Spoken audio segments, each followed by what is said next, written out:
Why two oil palm farms of the same size can make completely different profits. Imagine two farmers, both own exactly 10 acres of land, both planted oil palm, both started around the same time, and both have roughly the same number of palm trees. On paper, you might expect their plantations to generate roughly the same amount of money. But 5 or 6 years later, something strange happens. The first farmer has a productive plantation. Harvests are consistent, buyers regularly come for his fruit, and after paying his workers and other expenses, the farm produces a healthy profit. The second farmer owns the same amount of land, but his plantation struggles. Some palms are producing poorly, others barely produce at all. Harvesting is irregular, maintenance has become expensive, and after all the work, the money left at the end of the year is disappointing. Same crop, same farm size, similar number of trees, completely different financial results. And this is one of the biggest misunderstandings people have when calculating the profitability of an oil palm plantation. They calculate the land, they calculate the number of trees, they calculate the expected yield, then they multiply everything by the market price. But real plantations don't operate inside a calculator. So today we're going to look at the factors that can make two oil palm farms of exactly the same size produce completely different profits. And some of these differences begin before the first palm is even planted. The first difference, the planting material. Let's go back to the beginning. Farmer A buys high-quality, legitimate planting material from a reliable source. Farmer B finds cheaper seedlings somewhere else. At first, Farmer B might actually believe he made the smarter financial decision. His establishment cost is lower. Both plantations are green. Both sets of palms are growing. And for the first few years, there may not appear to be a dramatic difference. But oil palm is a long-term crop. The real test comes when those palms enter production. If the planting material has poor genetic potential, the farmer may end up with palms that produce fewer bunches, smaller bunches, or inconsistent yields. And that's where the cheap seedlings can become very expensive. Because replacing a bad palm isn't like replacing a failed vegetable crop after 3 months. You've already invested years. Land preparation, planting, weeding, fertilizer, labor, time, and perhaps most importantly, you've lost years of potential production. This is why judging seedlings only by their purchase price is a mistake. The better question is, what will this tree produce over its economic life? Saving a small amount at the beginning can sometimes reduce the income of that piece of land for years.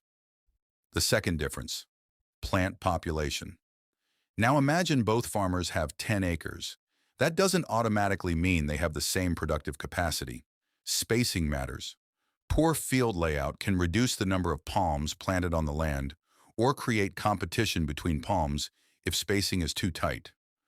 Oil palm requires adequate space for canopy development, sunlight, field access, and long-term growth. So plantation design is not simply about squeezing as many trees as possible onto the land.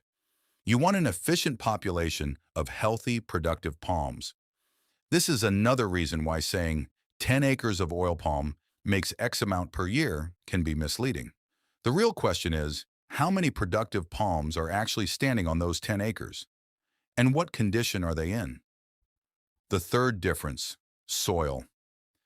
This is where the comparison becomes even more interesting. Farmer A's plantation is established on suitable soil with good drainage and reasonable fertility.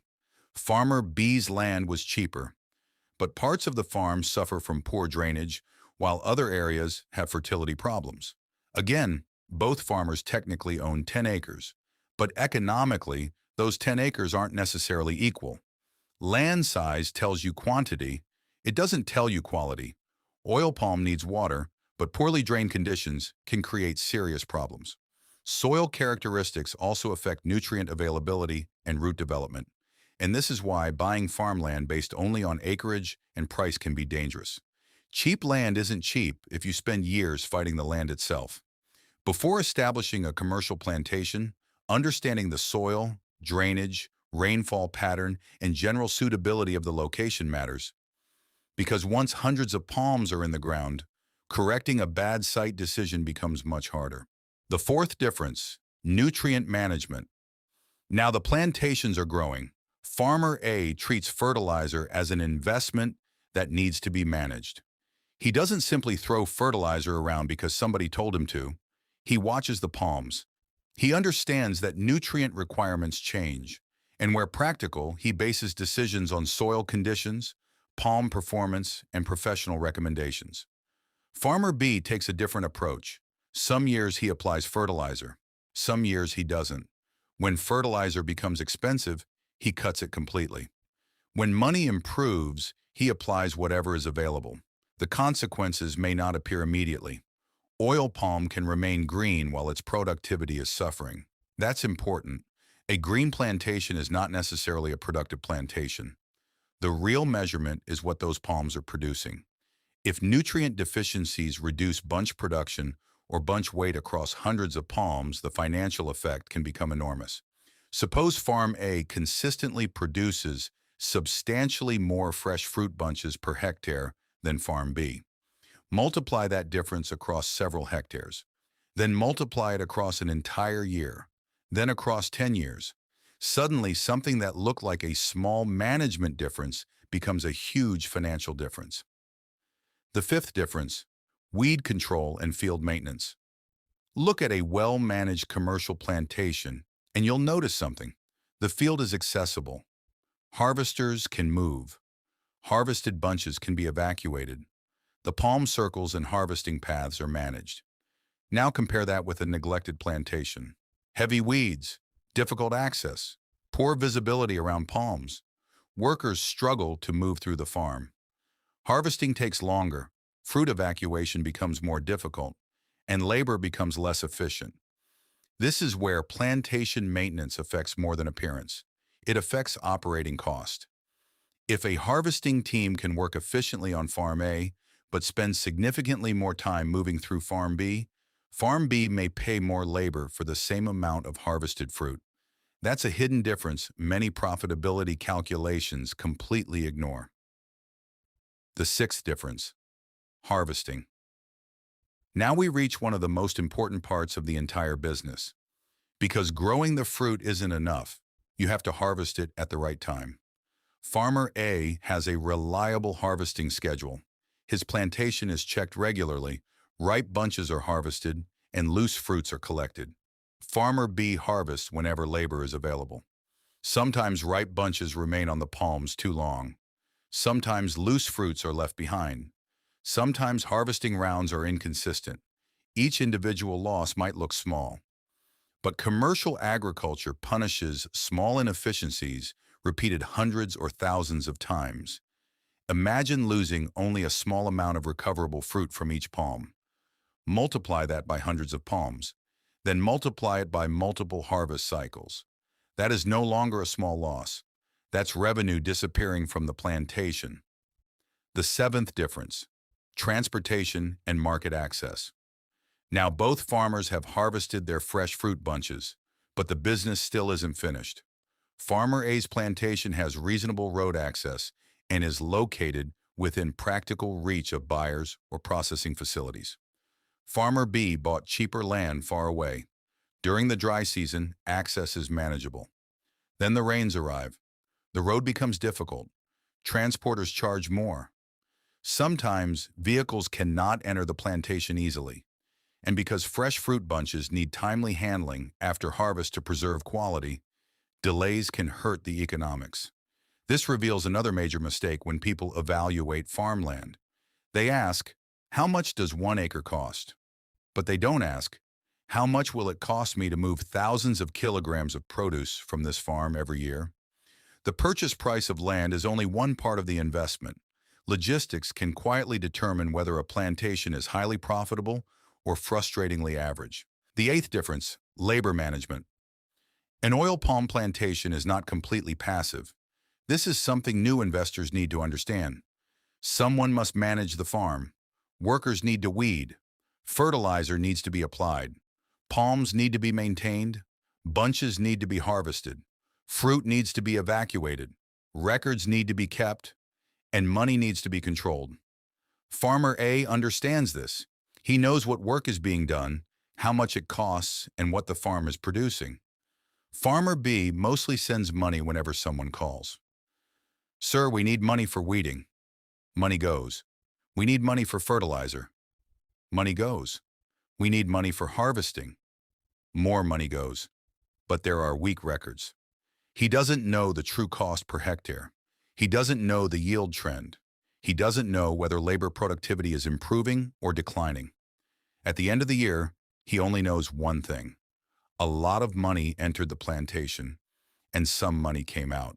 That's not plantation management. That's guessing. A serious farm needs records. How much did you spend? How many tons did you harvest? How much did you sell them for? What was your transportation cost? What was your labor cost? What was your fertilizer cost? What was your maintenance cost? And most importantly, what was your actual profit? Revenue can make a plantation look successful. Profit tells you whether it actually is. The ninth difference, yield per hectare. Now everything we've discussed starts coming together. Planting material, soil, nutrition, maintenance, harvesting, rainfall and water conditions, pest and disease pressure, management. All of these factors eventually influence one critical number, yield. And yield is where two farms of identical size can separate dramatically. For illustration, imagine Farm A produces 20 tons of fresh fruit bunches per hectare in a particular year. Farm B produces only 10 tons. These are illustrative numbers, not a promise of what any specific plantation will produce. If both plantations are approximately 4 hectares, Farm A would produce around 80 tons. Farm B would produce around 40 tons. Same amount of land, but roughly double the production in this example. Now imagine both farmers sell into roughly the same market. Farm A has twice as much product to sell before we even start discussing differences in costs. This is why asking, how much money can 10 acres of oil palm make, doesn't have one honest answer. The better question is, what yield can this particular plantation realistically achieve, at what cost, and at what selling price? The 10th difference, cost control. But higher yield alone doesn't guarantee higher profit. This is where things become more complicated. Imagine farm. A generates $30,000 in annual revenue.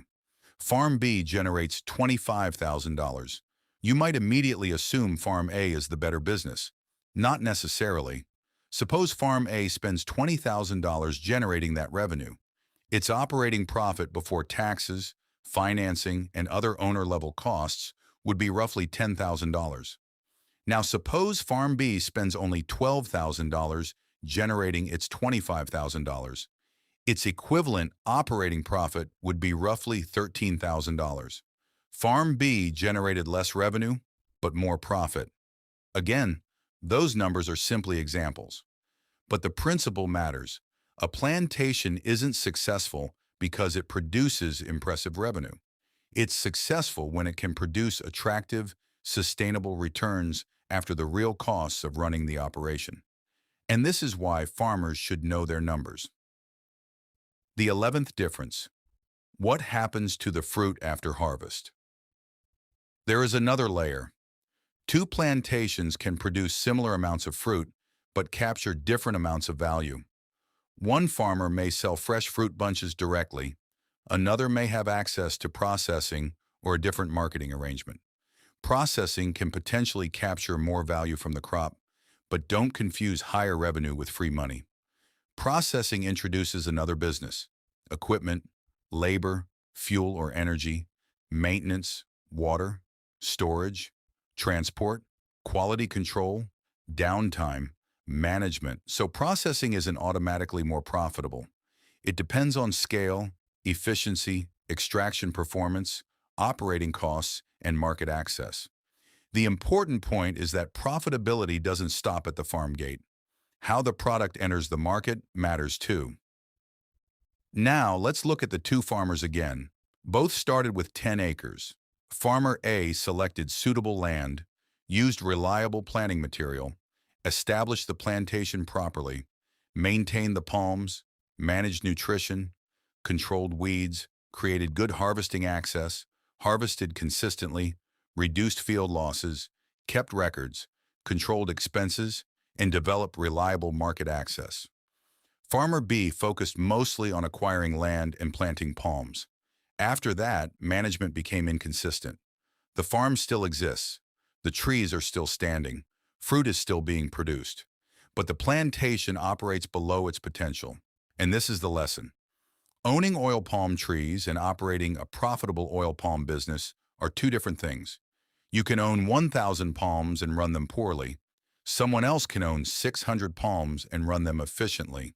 And depending on yield, costs, palm maturity, market conditions, and management, that smaller plantation could potentially generate the better return. The number that matters isn't just farm size. People love asking, how many acres do I need? How many palm trees do I need? How much can 1,000 palms make? Those aren't bad questions, but they're incomplete. A serious investor should also ask, what is my expected yield per hectare? What will it cost me to produce each ton? How much fruit am I losing during harvesting? How much does transportation cost per ton? How productive is my labor? What percentage of my palms are actually productive? What is my selling price? And what is left after expenses? Those numbers tell you much more about the health of a plantation than acreage alone. Final thought. This is why copying another farmer's income calculation can be dangerous. You might visit someone with 10 acres who tells you the plantation generates excellent money. So you think, if I plant 10 acres, I'll make the same amount. No, you're copying the acreage. You're not automatically copying the soil. You're not copying the planting material. You're not copying the management. You're not copying the yield. You're not copying the labor efficiency. You're not copying the road access. You're not copying the buyer relationships. And you're definitely not copying the farmer's experience. The land is only the platform. The business built on top of that land determines the result. Two farms can sit beside each other, grow the same crop, occupy the same number of acres, and still produce completely different profits.